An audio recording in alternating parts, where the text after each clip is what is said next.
السلام عليكم ورحمة الله.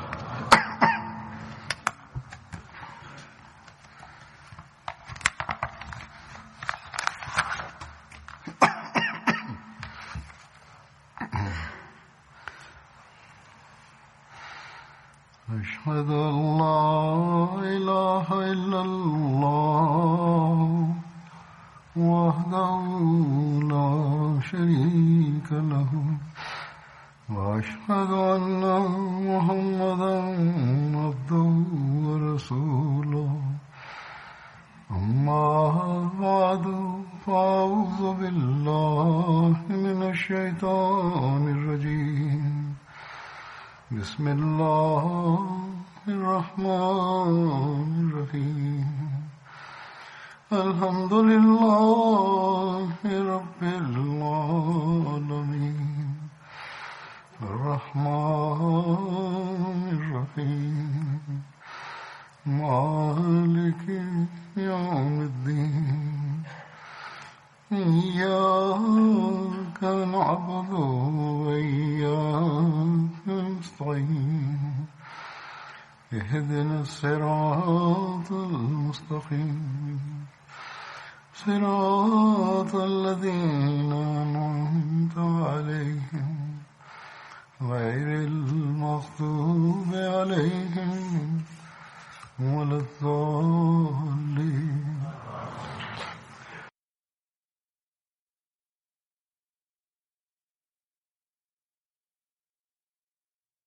الصحابي الذي سأتناول ذكره اليوم هو محمد بن مسلمة الأنصاري رضي الله عنه، وكان اسم أبيه مسلمة بن سلمة، وقيل اسم جده خالد وليس سلمة، وأمه أم سهم واسمها خليدة بنت أبي عبيد.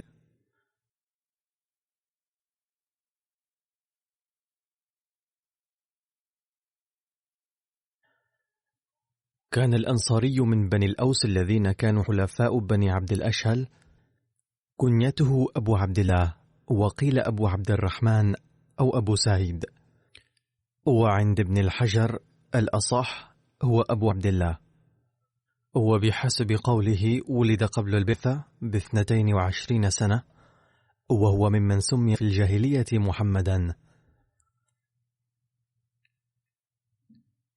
كان اليهود في المدينة ينتظرون نبيا بشر به موسى عليه السلام، فقالوا سيكون اسم ذلك المبعوث محمدا، وحين سمع العرب ذلك بدأوا يسمون أبناءهم محمدا.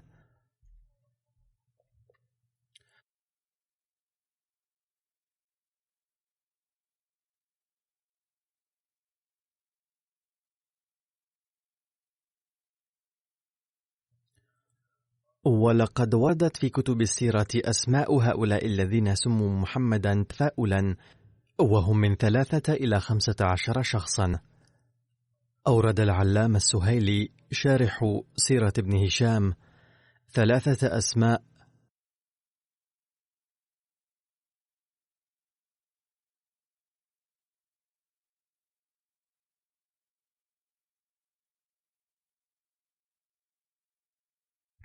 والعلامة ابن أثير 5، بينما كتب عبد الوهاب الشعراني 15 اسما، وأسردها عليكم لمعلوماتكم، وهم محمد بن سفيان، محمد بن أحيحة، محمد بن حمران، محمد بن خزاعي، محمد بن عدي، محمد بن أسامة، محمد بن براء، محمد بن حارث، محمد بن حرماز، محمد بن خولي، محمد بن اليحمد، محمد بن يزيد، محمد الأسيدي، محمد الفقيمي، ومحمد بن مسلمة.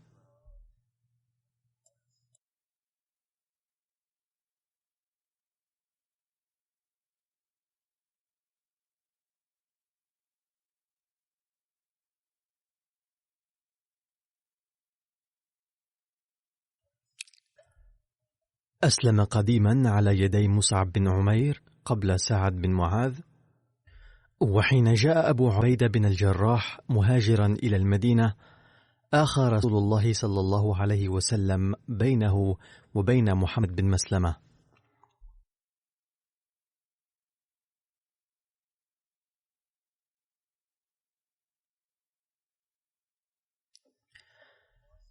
كان من بين الصحابة الذين قتلوا كعب بن الأشرف وأبا رافع سلام بن أبي الحقيق، إنهما كانا يسعيان دوما للإساءة إلى المسلمين، بل حاولوا الهجوم على المسلمين وعلى النبي صلى الله عليه وسلم أيضا، فقرر النبي صلى الله عليه وسلم بعض أصحابه لقتلهما.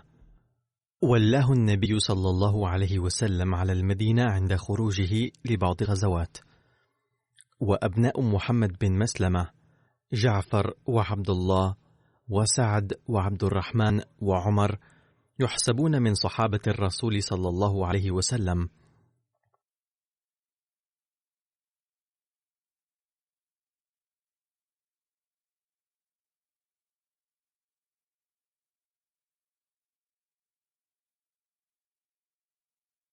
شهد بدرا وأحدا وجميع المشاهد مع النبي صلى الله عليه وسلم ما عدا مشهد تبوك، وتخلف في المدينة من تبوك بإذن النبي صلى الله عليه وسلم. وكما ذكرت أن محمد بن مسلمة كان في من قتل شخصين مثيرين للفتنة وعدوين للإسلام، وقد ذكرت بعض التفاصيل لذلك في ذكر عبادة بن بشر رضي الله عنه قبل قرابة 1.5 سنة، ولكن هناك بعض التفاصيل الأخرى لهذا الحادث وأذكرها هنا بإيجاز.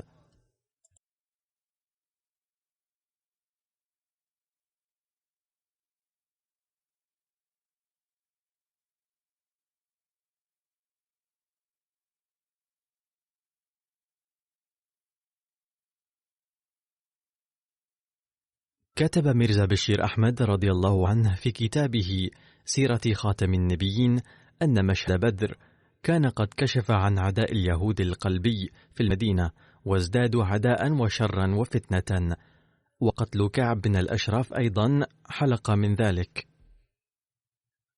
كان كعب يهوديا ولكنه لم يكن من نسل اليهود، بل كان من العرب، وكان أبوه رجلا شاطرا ومكارا من بني النبهان، وجاء إلى المدينة وارتبط ببني النضير وأصبح حليفهم، ونال أخيرا سلطة ونفوذا لدرجة زوجه رئيس بني نضير الأكبر أبو رافع بن أبي الحقيق ابنته، ومن بطنها ولد كعب الذي حين كبر نال مكانة أعظم من أبيه، حتى بلغ مرتبة بدأ يحسبه جميع يهود الجزيرة سيدهم.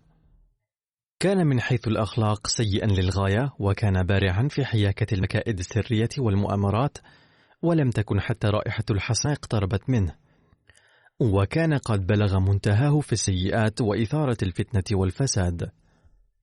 وحين جاء النبي صلى الله عليه وسلم المدينة مهاجرا، كان كعب مع اليهود الآخرين الذين كتبوا مع النبي صلى الله عليه وسلم ميثاق الصداقة والأمن والأمان والدفاع المشترك. ولكن بدأت نار البغض والعداء تنشب في قلب كعب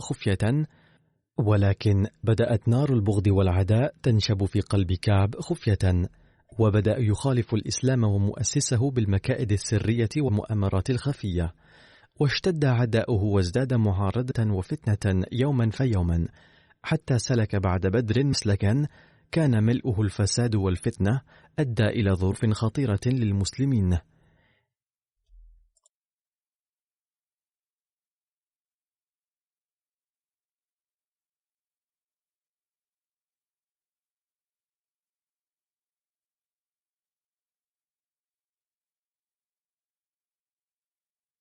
حين نال المسلمون فتحا عظيما يوم بدر وقتل معظم رؤساء قريش، علم كعب أن هذا الدين الجديد لن يتلاشى بسهولة، لأنه كان يظن من قبل أن هذا دين جديد وسوف يتلاشى تلقائيا. ولكن حين رأى ازدهار الإسلام ورأى نتائج غزوة بدر، خطر بباله أنه لن يتلاشى هكذا، فعقد العزم بعد بدر ليبذل كل قوته من أجل القضاء على الإسلام وإبادته. وحين أيقن كعب أن انتصار المسلمين في معركة بدر قد رزق الإسلام استحكاما لم يكن يتصوره، امتلأ ثورة وغضبا وعد للسفر فورا وتوجه إلى مكة. ونتيجة طلاقة لسانه وقوة شعره ألهب النار المضطرمة في قلوب قريش، وآثار في قلوبهم لهيب عطش قتل المسلمين لا تبرد، وملأ صدورهم بعواطف الانتقام والعداوة. وحين توقدت عواطفهم للغاية نتيجة إثارته جمعهم في فناء الكعبة وسلم أستار الكعبة في أيديهم، وحلفهم على أنهم لن يهدأوا ما لم يبيدوا الإسلام ومؤسسه من صفحة الأرض.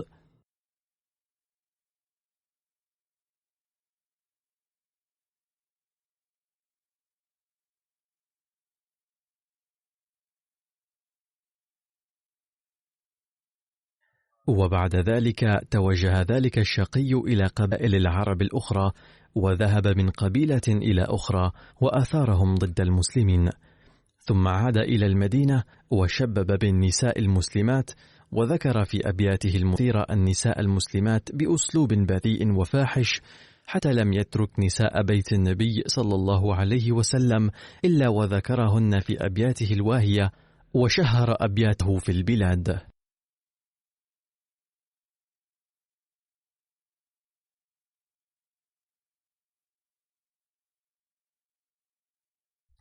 في الأخير تآمر لاغتيال الرسول صلى الله عليه وسلم، حيث خطط أن يدعو النبي صلى الله عليه وسلم إلى بيته بحجة استضافته فيقتله بعض الشباب، ولكن الله بفضله أطلع النبي صلى الله عليه وسلم بالمؤامرة قبل فوات الأوان ففشلت.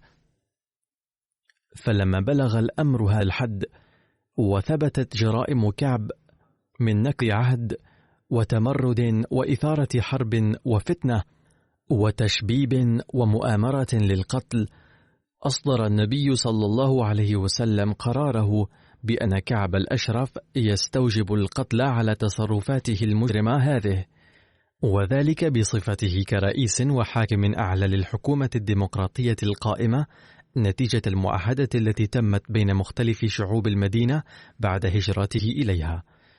ولما كانت المدينة مشحونة بالأخطار نتيجة الفتن التي أثارها كعب، فإن النبي صلى الله عليه وسلم لو أصدر قرار قتله علنا فكان هناك خطر كبير لنشوب حرب أهلية مدمرة في المدينة تؤدي إلى سفك الدماء بلا هوادة.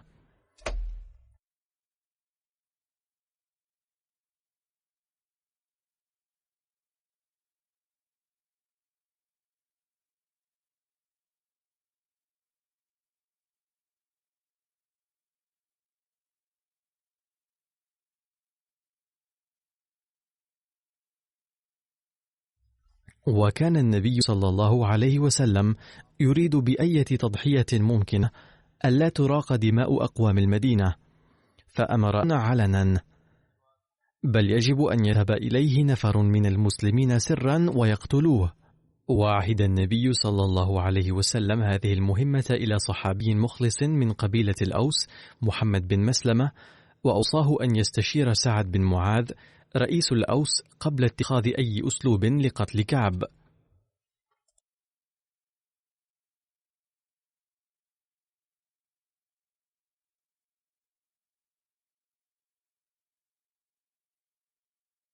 فقال محمد بن مسلمة: يا رسول الله، لا بد من قول شيء لكعب من استدراجه وقتله سرا، أي لا بد أن أقدم حجة ما لاستدراجه من البيت إلى مكان مناسب لقتله سرا. فقال النبي صلى الله عليه وسلم: نعم، وذلك نظرا لما في تنفيذ هذه العقوبة علنا من نتائج مدمرة. ثم إن محمد بن مسلمة استشار سعد بن معاذ وأخذ معه أبو نائلة واثنين أو ثلاثة من الصحابة، ووصل إلى دار كعب ودعاه إلى الخارج، ثم قال له: إن صاحبنا أي محمدا صلى الله عليه وسلم يطالبنا بالصدقات وقد ضيق علينا، فنرجوك أن تعطينا بعض المال دينا.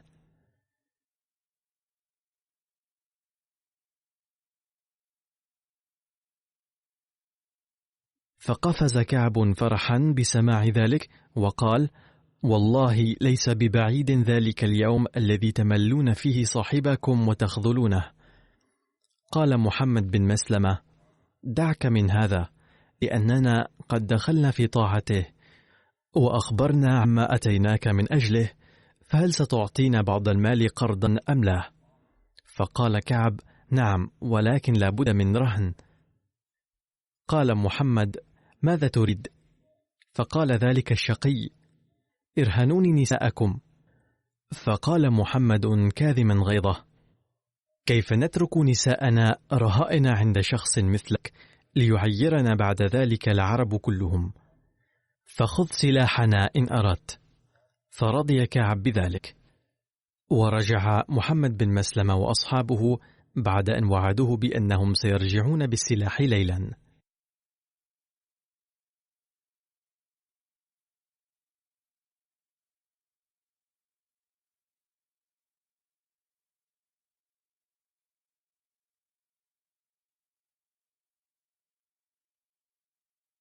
وعندما خيم الليل حضر هؤلاء النفر بسلاحهم إلى دار كعب، إذ كان جاز لهم عندها حمل السلاح إليه علنا ليعطوه إياه رهنا بحسب المعاهدة.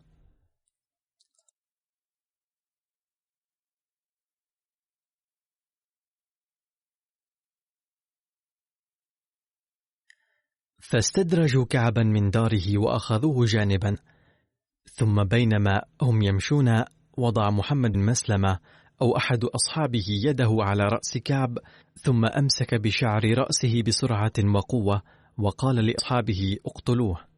وكان أصحابه مستعدين لذلك سلفا، فضربوه بسيوفهم وأردوه قتيلا.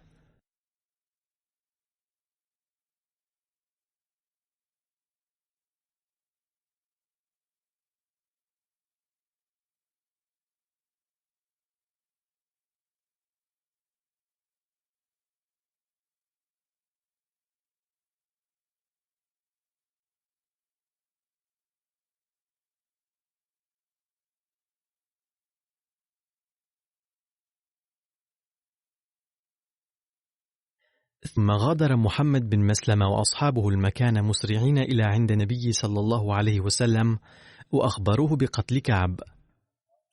ولما انتشر خبر قتله في البلدة سادها السكوت الممزوج بالخوف، وثار اليهود جدا، وجاء وفدهم في الصباح إلى النبي صلى الله عليه وسلم واشتكوا إليه قتل رئيسهم كعب بن الأشرف. فقال النبي صلى الله عليه وسلم بعد سماع كلامهم: ألا تعلمون جرائمه؟ ثم إن النبي صلى الله عليه وسلم عدد لهم جرائمهم المختلفة من نكث عهد وتأجيج حرب وإثارة فتن وتشبيب فاحش ومؤامرة قتل وغيرها. فسكت اليهود وخافوا ولم يثيروا المزيد من الضجة. ثم قال لهم النبي صلى الله عليه وسلم: عليكم أن تعيشوا معنا مسالمين ومتعاونين ولا تبذروا بذور الفتن.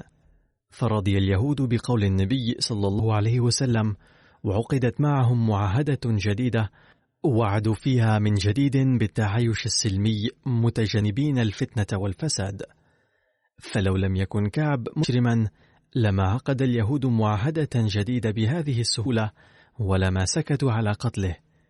على كل حال عقدوا المعاهدة الجديدة على العيش السلمي، ولم يرد في أي مصدر تاريخي أنهم ذكروا بعد ذلك قتل كعب بن الأشرف متهمين المسلمين على ذلك، لأنهم كانوا يدركون في قرارة نفوسهم أنه قد نال عقوبة كان يستوجبها.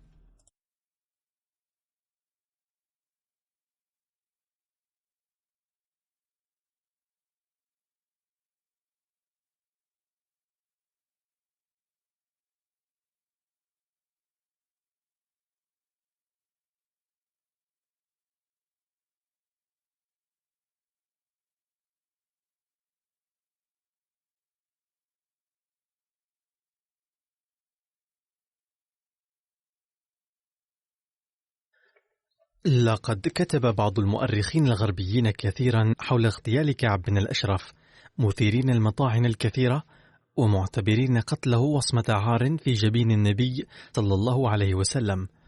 ولكن يجب على المرء أن يرى أولا هل كان هذا القتل أمرا مشينا في حد ذاته أم لا، وثانيا هل الطريقة التي اتبعت لقتله كانت مسموحة أم لا. فأولا ليكن معلوما أن كعب بن الأشرف كان قد دخل في معاهدة أمن وسلام مع النبي صلى الله عليه وسلم، وكان قد عاهد المسلمين على نصرهم ضد كل عدو خارجي وعلى التعايش معهم كالأصدقاء، ناهيك أن يقوم بأية أعمال معادية للمسلمين، كما رضي بحسب هذه المعاهدة بالنبي صلى الله عليه وسلم حاكما ورئيسا في هذه الحكومة الديمقراطية التي أقيمت في المدينة، وبأنه سيقبل قراراته في كل المنازعات. والثابت من التاريخ أنه وفقا لهذه المعاهدة كان اليهود يرفعون قضاياهم للنبي صلى الله عليه وسلم، فكان يحكم بينهم. فما دام كعب قد نقض كل هذه المواثيق والعهود وخان المسلمين بل حكومة المدينة، وبذر بذور الفتنة والفساد في المدينة، وأجج نيران الحرب في البلاد، وحرض قبائل العرب ضد المسلمين كثيرا، ونسج المؤامرات لاغتيال النبي صلى الله عليه وسلم، ففي تلك الظروف لم تكن لكعب جريمة واحدة، بل كانت مجموعة الجرائم التي يستحال غض الطرف عن اتخاذ إجراءات تعزيزية عنها. وهل كانت هناك عقوبة أقل من القتل كان من شأنها أن يضع الحد على إثارة اليهود الفتن؟ ألا يعاقب اليوم المجرمون المتمردون وناقض العهد ومشعل فتيل الحرب وناسج المؤامرات في بلاد تدعي كونها متحضرة؟ يتابع ميرزا بشير أحمد رضي الله عنه: أما السؤال عن أسلوب قتل كعب بن الأشرف، هل كان أسلوب قتله جائزا أم لا؟ فليكن معلوما أيضا أنه لم تكن في الجزيرة العربية حينذاك سلطنة رسمية، بل كل شخص وكل قبيلة كانت حرة ومستقلة في حد ذاتها. ففي ظل تلك الظروف لم تكن هناك محكمة لترفع إليها قضية رسمية ضد كعب للحصول على حكم قتله. فهل كانت قضيته سترفع إلى اليهود الذين كان هو زعيمهم، والذين كانوا قد ارتكبوا بأنفسهم الخيانة ضد المسلمين وكانوا يثيرون الفتن في كل يوم جديد؟ أو كانت سترفع أمام قريش مكة الذين كانوا عطاش لدماء المسلمين؟ أو هل كان واجبا أن يطلب العدل من قبائل سليم وغطفان الذين استعدوا للهجوم على المدينة 3 أو 4 مرات في بضعة أشهر الماضية؟ ففكروا، أي سبيل كان مفتوحا على المسلمين حين كانت حياته خطر على أنفسهم وعلى أمن بلادهم نتيجة إشعال هذا الشخص الفتن والتحريض على الحرب ومؤامرة اغتيال، إلا أن يقتلوه كلما وجدوا فرصة لذلك، لأن قتل شخص شرير ومثير الفتنة مثله أهون من أن تكون حياة كثير من المواطنين المسالمين في خطر وأن يدمر أمن البلاد. ليكن معلوما أيضا أنه بحسب الميثاق الذي أبرم بعد الهجرة بين المسلمين واليهود، لم يعد النبي صلى الله عليه وسلم مواطنا عاديا فحسب، بل صار رئيس سلطنة ديمقراطية قامت في المدينة، وقد خول أيضا لأن يحكم بما يراه مناسبا في النزاعات والأمور السياسية كلها. فرأى قتل كعب واجبا لمصلحة أمن البلاد نظرا إلى افتتانه، فلا مجال للاعتراض على حكم قتله قط. وثابت من التاريخ أيضا أن اليهود التزموا الصمت نظرا إلى جواز قتل كعب نتيجة جرائمه ولم يعترضوا عليه. أما إذا اعترض أحد أنه لماذا لم يجمع اليهود ولماذا لم تعرض عليهم قائمة جرائم كعب، إذ كان من الأفضل أن يصدر الحكم الرسمي والعلني بقتله بعد إتمام الحجة عليهم، فجوابه أن الظروف آنذاك كانت حساسة جدا، وكان هناك خطر لتفاقم التعقيدات على المستوى العالمي، ولم يكن مستبعدا أن تبدأ في المدينة سلسلة خطيرة من المجازر والحرب الأهلية. ففي مثل الأمور التي يفيد القيام بها بسرعة وصمت، رأى النبي صلى الله عليه وسلم مناسبا لمصلحة الأمن العام أن يحكم بقتل كعب بصمت، ولكن لم يكن في هذا الحكم أدنى دخل للخديعة، ولم يشأ النبي صلى الله عليه وسلم أن يبقى حكم العقوبة هذا في الخفاء دائما، لأنه لما حضر وفد اليهود إلى النبي صلى الله عليه وسلم صبيحة اليوم التالي، سرد لهم النبي صلى الله عليه وسلم الحكاية كلها بتفاصيلها دون تردد، وأثبت بقبوله مسؤولية هذا الأمر أنه لم يكن أدنى إمكانية للخديعة، وأخبر اليهود بكل وضوح أنه قد حكم بقتل كعب نتيجة جرائمه الخطيرة كذا وكذا. أما الاعتراض أن النبي صلى الله عليه وسلم سمح لأصحابه بالكذب والتزوير بهذه المناسبة، فهذا خطأ تماما، لأن الروايات الصحيحة تكذب هذه الفكرة. لم يأذن النبي صلى الله عليه وسلم الكذب والتزوير قط، بل قد ورد في رواية في صحيح بخاري أنه عندما سأل محمد بن مسلمة النبي صلى الله عليه وسلم ما معناه: إذا أريد قتل كعب بصمت فلا بد أن نقول له شيئا، فلم يقل النبي صلى الله عليه وسلم نظرا إلى مصالح عظيمة كانت وراء قتله بصمت إلا نعم، ولم يذكر أي شرح أو توضيح من قبل محمد بن مسلمة قط حول هذا الموضوع. وكان النبي صلى الله عليه وسلم يقصد من ذلك أن محمدا بن مسلمة ومن معه سيذهبون إلى بيته ويطلبون منه الخروج معهم، فلا بد لهم من أن يقولوا ما من شأنه أن يرضي كعبا للخروج معهم بصمت، وهذا لا ضير فيه مطلقا. ففي ظروف الحرب يؤدي الجواسيس وغيرهم واجباتهم، فيضطرون لقول كلام مماثل ولا يعترض عليه عاقل. إذن إن تصرف النبي صلى الله عليه وسلم نزيه على أي حال. أما ما قاله محمد بن مسلمة ومن معه لكعب، فالحق أنه لم يكن في كلامهم أيضا ما يخالف الصدق والأخلاق، ولم يكذبوا قط، بل استخدموا كلمات ذات معنيين نظرا إلى الغاية والهدف من مهمتهم، ولم يكن لهم بد منها.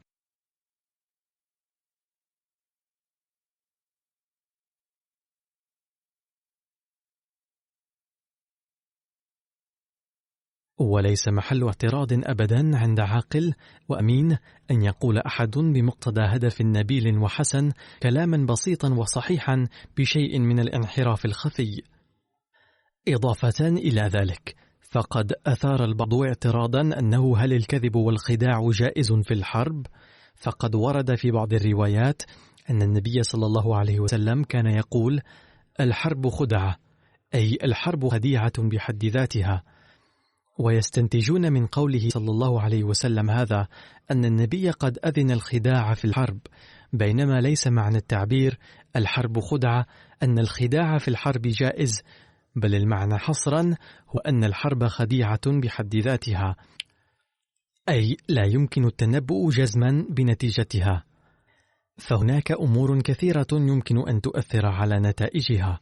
ويؤيد هذا الموقف أن هذه الرواية واردة في الأحاديث بطريقتين: أحدهما الحرب خدعة، وفي رواية أخرى أن النبي صلى الله عليه وسلم سمى الحرب خدعة.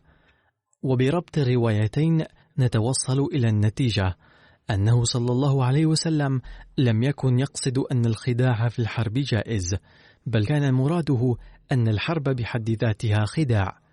أما إذا أصر أحد على أن المراد منه حصرا أن الخداع في الحرب جائز، فمن المحتم أن المراد من الخداع هنا التدبير الحربي والخطة الاستراتيجية، وليس المراد منه حتما الكذب والخداع، لأن خدعة هنا تعني اللف والدوران والتدبير الحربي، والمعنى أن السيطرة على العدو أو غلبته نتيجة إخفائه بحيلة أو تدبير ليست ممنوعة.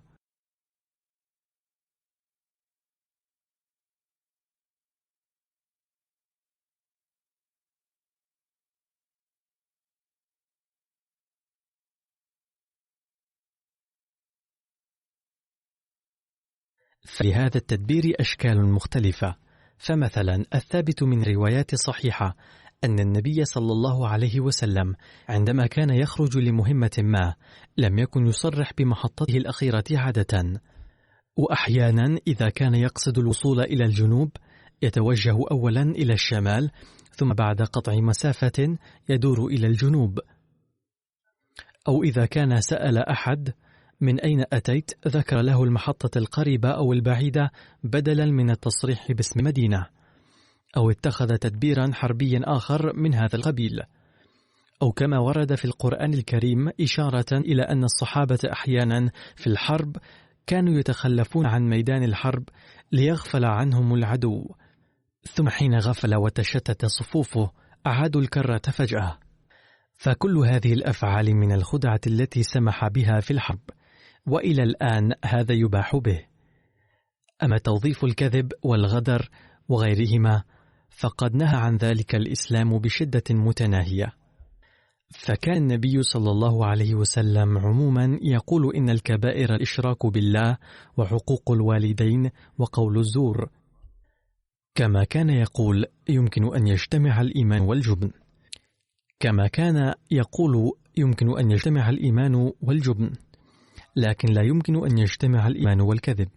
وكان يقول عن الخداع والغدر أن الذي يغدر سيواجه عقاب الله الشديد يوم القيامة.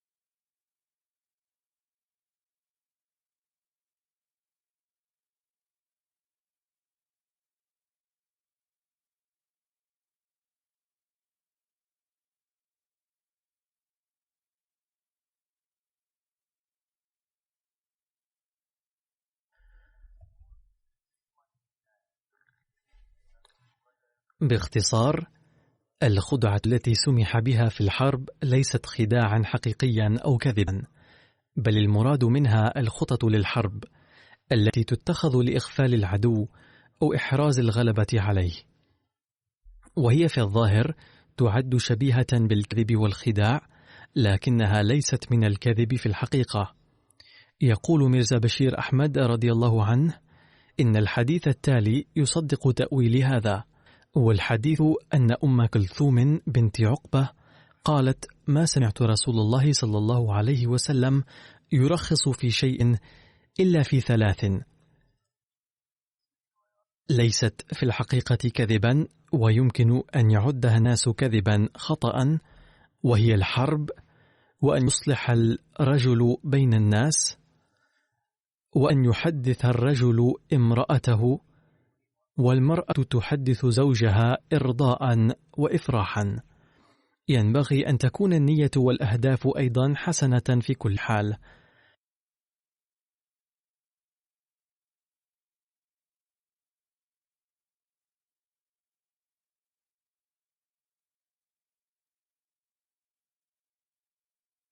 هذا الحديث لا يترك مجالا لأي نوع من الشبهة في أن الخدعة التي سمح بها في الحرب ليس المراد منها الكذب والخداع حتما، بل المراد منها الأمور التي لا بد منها أحيانا كخطة حربية، وهي عدت من المسموح بها في كل قوم ودين. بعد إيراد حدث كعب بن أشرف، أورد ابن هشام الرواية أن النبي صلى الله عليه وسلم قال للصحابة بعد قتل كعب: من ظفرتم به من رجال يهود فاقتلوه، فوثب محيصة يهوديا فقتله. والرواية نفسها أوردها أبو داود أيضا، والراوي في كلتا الروايتين ابن إسحاق.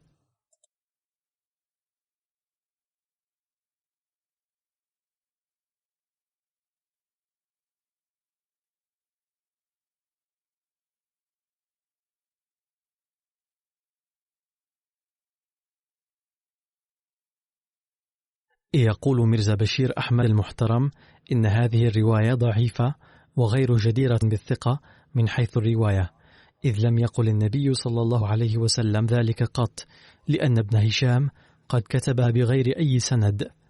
أما السند الذي كتبه أبو داود فضعيف وناقص، حيث قال ابن إسحاق في هذا سند أنه سمع هذا القول من مولى لزيد بن ثابت، وهو مجهول الاسم، وهو كان سمعها من ابنة محيصة ولم يصرح باسمها، وهي مجهولة وكانت سمعت عن أبيها.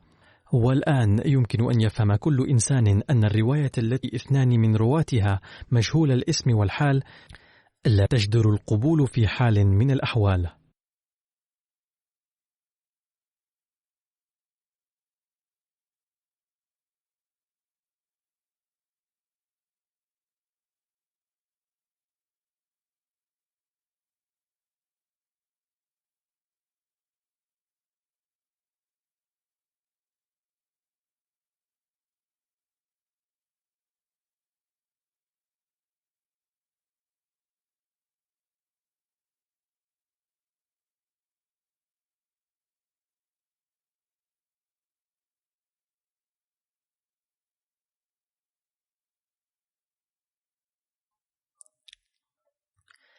حين نتدبر هذا الحدث لا يبدو صحيحا، لأن وتيرة النبي صلى الله عليه وسلم العامة تكذبه قطعا أن يكون قد أصدر بمثل هذا الأمر.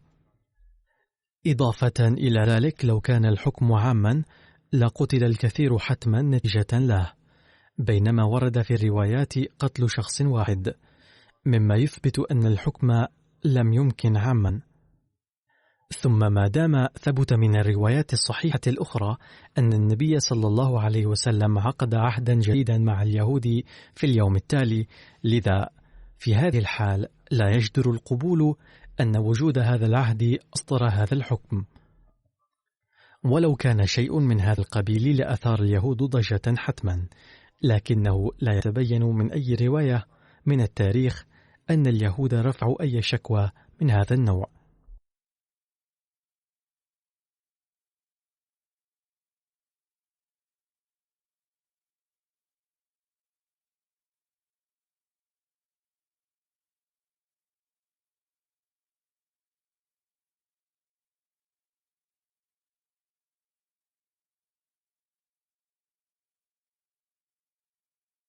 إذن هذه القصة باطلة رواية ودراية. وإذا كان فيها شيء من الحقيقة، أي أن بعد قتل كعب بن الأشرف أثيرت ضجة في المدينة وثار اليهود، فربما كان النبي صلى الله عليه وسلم قال ذلك بعد أن أحس خطرا من اليهود، وهذا أيضا احتمال وليس أمرا محتما، أنه إذا شعرتم أي خطر من أي يهودي فيمكن أن تقتلوه دفاعا عنكم.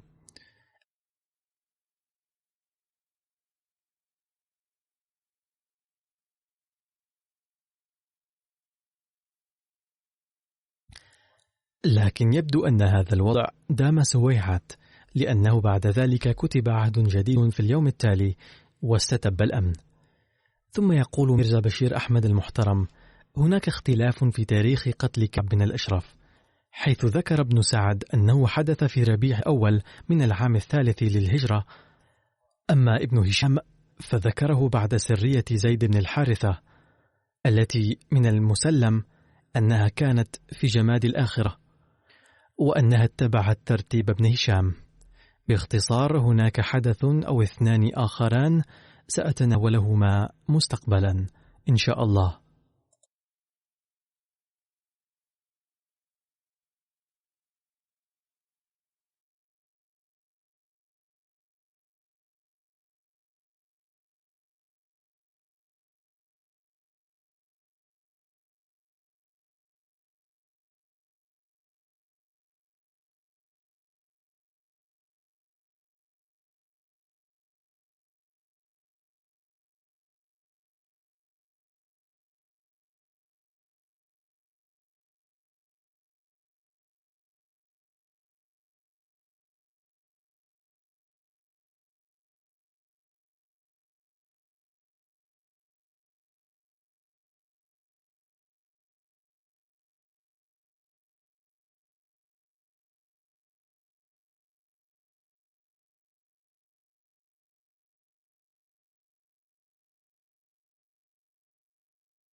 الحمد لله نحمده ونستعينه ونستغفره ونؤمن به ونتوكل عليه ونعوذ بالله من شرور أنفسنا ومن سيئات أعمالنا من يهده الله فلا مضل له ومن يضلل فلا هادي له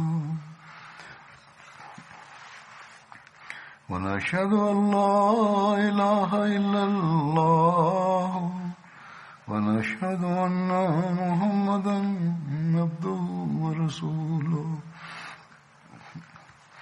عباد الله رحمكم الله إن الله يأمر بالعدل والإحسان وإيتاء ذي القربى وينهى عن الفحشاء والمنكر والبغي يعظكم لعلكم تذكرون اذكروا الله يذكركم وادعوه يستجب لكم ولذكر الله أكبر